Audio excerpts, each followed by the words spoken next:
Welcome to episode 8 of the Interview podcast. Today we are joined by Inter coach Colin Spreag. Colin, welcome. Thank you very much. There we go. So, Colin, how was let's get straight into it. Let's recap the season. How did the season go? What team is it you coach? So, as my year-round teams, I work with the 2007 and 2008 age groups. I share those age groups with Coach Anthony. And before we get into the details of the season, just a quick overview of how that works. We run both of those age groups almost as a pool, in that Coach Anthony and myself work together during every session. So we're in contact with every kid in the age group for 5 days a week, basically. And it's helped generate a real kind of club feeling amongst those two groups. And I believe it has across the club in other age groups as well, but specifically talking about the guys that we're working with, we train them together once a week, and we train them each kind of individually as teams twice a week. So they get 3 sessions, but they're always being looked at by myself and Coach Anthony. They've got 2 different coaching voices interacting with them. And they interact with each other as groups really, really well. We have players double rostered and playing between teams. We have players guest playing in both directions. So NEC players are guesting with the NAC teams, and the NAC players are guesting with the NEC teams. And it's really starting to feel very much like each age group is a pool of players, as opposed to kind of one team over here and one team over there, and kind of never the two shall meet. What is it? Sorry to interrupt. What is the age groups again? So it's 2007 and 2008 on the boys team. So that's U13 and U14. Okay, and then what's the difference between the NAC, to everyone that doesn't know, and the NEC, right? Yes. So in the past, it used to be kind of NPL team and the EDP team, which is what we had last season. The NPL team plays in a stronger competition, a bit more traveling, and the EDP stays a little bit closer to home. Now, with the way the leagues have restructured, what we're looking to do is to have teams competing in high quality EDP-based leagues. So the NAC is the North Atlantic Conference, which is a little bit more to the south. So those teams compete. There's ourselves and AC Connecticut out of Danbury, and then the rest of the teams are New York based. So they travel south for those games. And the NEC teams are largely Connecticut based. There's a couple a little bit more north, but that tends to be a little bit less travel. And when they do travel, they're traveling kind of north as opposed to south. Okay. So season this year so far, how did it go? That would have been the full season, correct? Yeah, it would. I think, firstly, we've got to acknowledge the situation and what's going on in the world and this whole kind of coronavirus pandemic and stuff like that. And before we talk about the kids, I have to say a massive, massive thank you to the parents of all these kids, because they've had to put up with a lot of chaos and a lot of craziness, and everything in the end kind of worked out really, really well. We had, since we came back in June and started doing our makeup for the spring season and our summer camp program together over the summer and then right through the fall season, the parents have been extremely diligent with getting kids where they need to be safely and appropriately, and crucially not bringing kids if there's ever been any kind of situation where we prefer they weren't there. There's been numerous times where kids haven't been able to come because of potential kind of COVID issues at school or whatnot. And everybody's been very selfless in the way they've approached this and taken time off when they need to. So massive, massive thank you to the parents there. Onto the teams themselves, I think I work largely with the NEC teams, and I think both groups have had a really, really kind of productive and positive season for differing reasons. So the 2008 is a group that I had last year as well. Very, very similar in terms of personnel on the group, and they just keep getting better and better. Now, previously they'd struggled and they had moments where they could, they looked like a decent soccer team, but they never quite got results. And now the moments where they look like a good little soccer team seem to be for the majority of games. And the way they approach the game is consistent. They're developing a style of play that suits them, and they're gradually getting a little bit more and more effective in front of goal. So the results on the field are starting to match the kind of attitude and the application of the stuff that they're doing in practice. So really, really happy with those guys.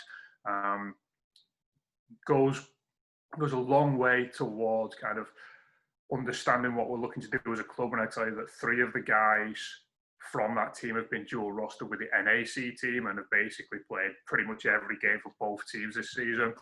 And we've had another kid move between the teams at the end of the spring season. So those guys are on the right path. And then next year, when they have their second year at 11v11, yeah, I think it's going to suit them really, really well. They've transitioned into it pretty well so far, and now they've got a year of experience under their belt. It's going to go really well for them.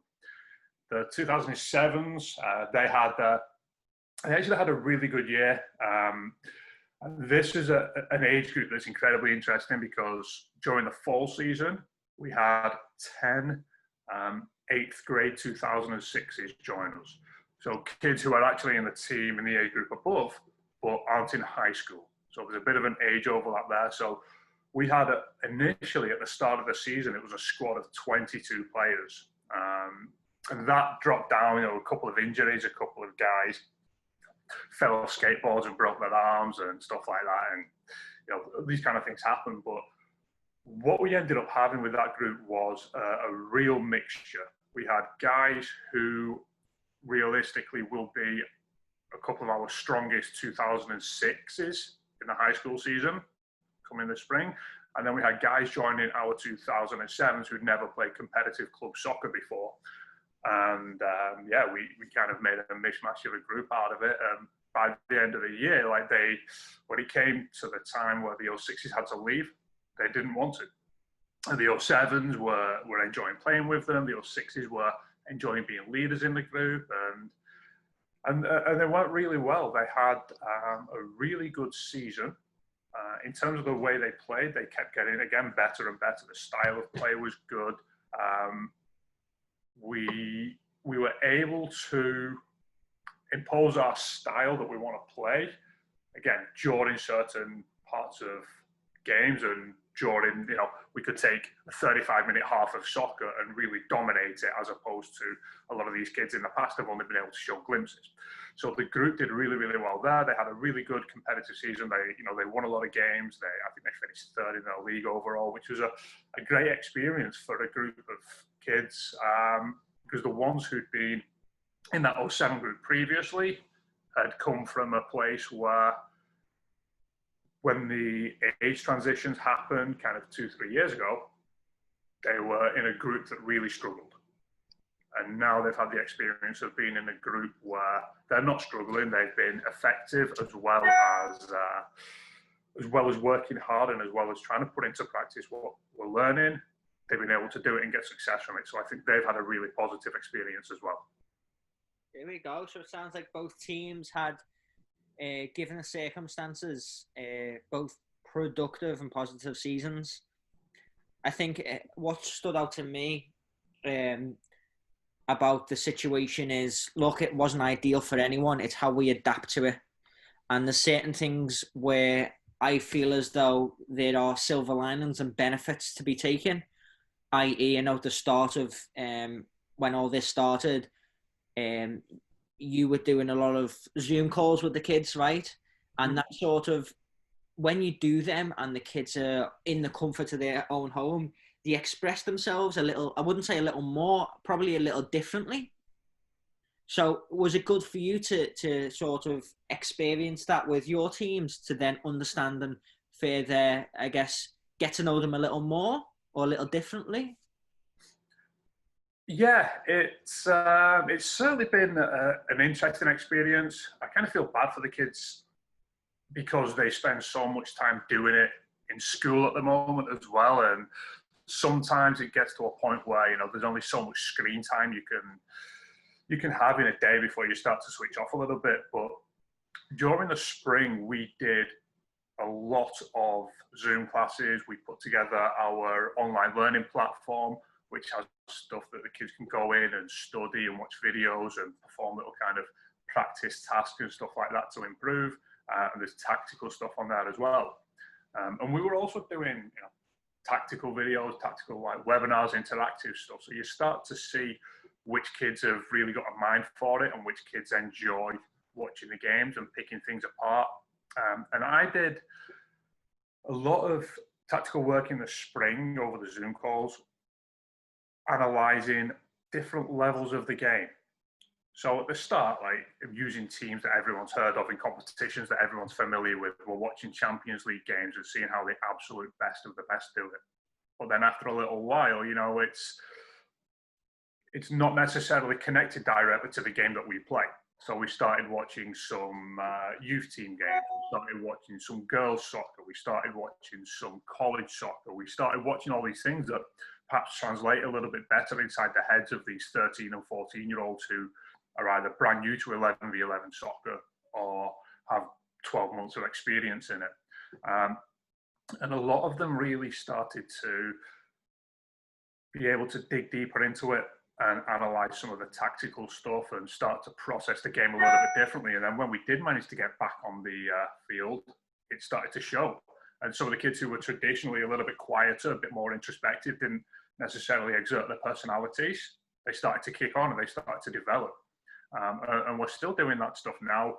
We do, since we've had this little mini shutdown in Connecticut, we're doing technical sessions with all the kids on a Friday, and we do tactical sessions with them on a Wednesday. And on top of that, we've got some other kind of conditioning, fitness stuff for them to do on the side. But a couple of them have gone out of their way to do tactical homework, analyzing. We had a kid from our 2008 NEC team send us a two-page breakdown of Real Madrid versus Bayern Munich from the International Champions Cup game, talking about the defensive principles and how they were applied during the game. And it was really good to see that the kids are developing this depth of understanding that hopefully when we do get back on the field they can continue to build on. So it's been beneficial for us, and I think we've made the best of a strange situation.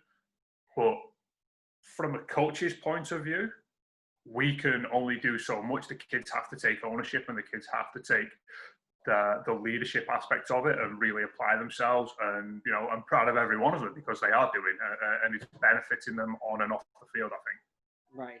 Right. And I think that's something that you just mentioned there about the understanding of the game. It's so crucial and so important, and many coaches and many clubs lose sight of players understanding versus players being obedient. And there's a huge difference. I can tell a player to get in that position, but moving forward, I'm going to have to tell him each time because he doesn't understand. He's just listening, right? And there's a difference between the two. So I think that it's key to sort of, it's more than, and as I say, the current circumstances give the ability to teach more than just on the field stuff. More, take a step back. Here's why we do it, and here's what it looks like. So I think that's great. Okay, so as this podcast is, we want it to be about you, and we'd love to learn more about you. Can we get started into it in terms of how did you?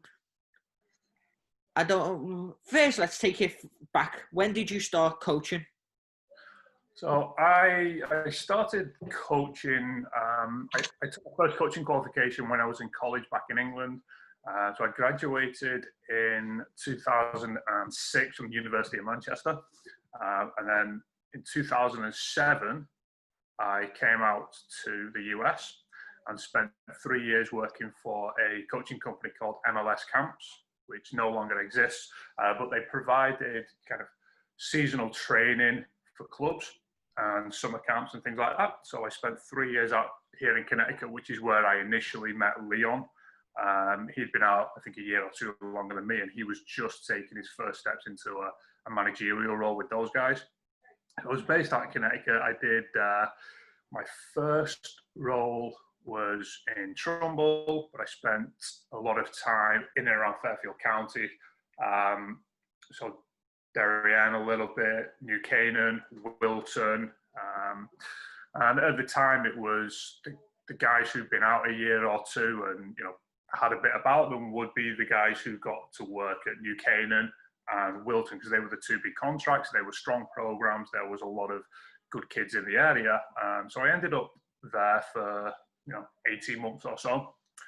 And then as it got to the end of that third year, it was like, there's not necessarily any chance for progression here. There's no step above and beyond this. So I started putting into plan, a trip to go and work and go and coach in Australia, which is something I wanted to do since I was a little kid. So I had that plan in place. And a couple of months before I left, so I left here in the November of 2009. Yeah, 2009, yeah. I met my wife just before I left. I went to Australia, worked there for a year, and worked for a club called Manly United. So out there for 12 months. I basically, luckily, timed it so I got a full competitive season in with them. And the team I was working with is basically the highest level of youth soccer out in Australia. They have a similar setup to the US in that they're pro teams. It's a standalone league. You don't necessarily promote into it or relegate out of it, but they're so far away from each other because of the size of the country that their youth teams don't play against each other. So the youth teams are regionalized, and our team played in the top kind of regional level because our first team played in the second kind of tier of Australian soccer. I was lucky enough there. That was my first real introduction to really high level kids and high level coaching, at a step beyond anything I'd done before. That group was exceptional. I was working with a U11 group, and a few of those kids went on to play pro. They're just starting their pro careers now. A few of them have youth international honours. I got a message in the summer from the guy who was my head coach at the time, who I still keep in touch with, Sam Panetta. And he just sent me a text saying that one of our kids just got a yellow card in a pre-season game for fouling Kylian Mbappe. So very proud of him for that one. So yeah, I was out there for a year, and that was an exceptional learning environment for me. There were fantastic people above me and around me, and yeah, after that 12 months, I came back over here. I came out to visit Alyssa, my wife. And I sat down with Leon, and I remember I went and had a coffee with Leon in Milford. And by this time, he transitioned from MLS camps to UK international, and he was running the region over here. And I just said to him, you know what? Have you got any work for me? Can you use me, basically? And yeah, he got me a job working out here in Bristol. So I spent 12 months out here in Connecticut again, working for Leon in Bristol. And then, yeah, after that, I went full time with UK International. Using my degree, I was able to go full time with them in the IT department, which they didn't really have one, but they needed one. And my degree was in software engineering. The only caveat to that was that I had to move out to California. So I spent 5 years out in a place called Redlands, which is about an hour or so inland of LA, which is where the head office was. Working kind of full time for UK International there and coaching for a club called Pateadores. Pateadores are one of the Southern California super clubs. They're one of the big boys who just keep kind of amalgamating and buying out little clubs, and there's a definite pathway within that program into the pro levels. They've had DA representation at every age group for a long, long time. They were the National Development Academy champions, I think the year before I started working with them. So, that was a really good organization to be a part of. And again, in terms of the coaching that I'd done in the US. It was a step up from all the local stuff here. So yeah, I was there for 5 years. Then my marriage and my green card enabled me to come back over here to the East Coast, which is where where we have family. So yeah, ended up working back in Connecticut. Worked for Rush as a director in one of their branches over here. Got speaking to Leon again, and then there was an opportunity for me to hook up again with Leon and Marty, who I knew from UK International when they took the reins within. So, like I said, I worked with Leon previously with MLS camps.